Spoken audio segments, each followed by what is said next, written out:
Josh, as a seasoned, well-versed we are old gamers. It's true. Good start there. It is true. What would I say was the best era for games?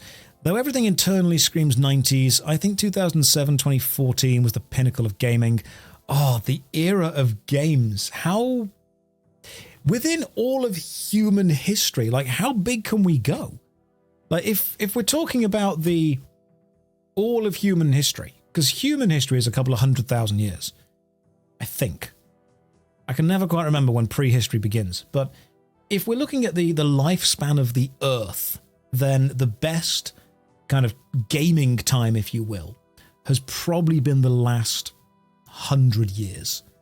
If we're looking at the history of the entire Earth, I would say the last 100 years have probably given us some of the best games. And if we want to narrow it down even more, the last 50? The last 30? I mean, when I say, the last 20... Hang on, this is going to make me really sad. If I was to say the last 20 years have been the best gaming years, that actually only takes us back to 2003. Which means if 2000... What games came out in 2002? Time Splitters 2, Warcraft 3, Super Mario Sunshine, Splinter Cell. Oh no, if I were to say the last 20 years of gaming are good, we actually don't get to include Warcraft 3. That's bad. The last 30 years of gaming takes us back to what, 1992? Which means we don't get any of the 1991 games, which means if I was to say the last 30 years of gaming, then that excludes everything from 1991 prior. That means we don't get Street Fighter 2, we don't get Sonic the Hedgehog, we don't get Battletoads. You know, I'm not even considering a possible time period that doesn't give us Battletoads. Unacceptable. Someone's like, oh God, can you please stop? Horse Armor was in 2006. Was Horse Armor the end of the good period or the start of the bad period? Because I think Horse Armor was like a moment. You know, it was definitely a moment. I seem to recall that there's an interesting moment in science. It was when they were inventing sweeteners, some kind of sucralose sweeteners, the fake sugar stuff.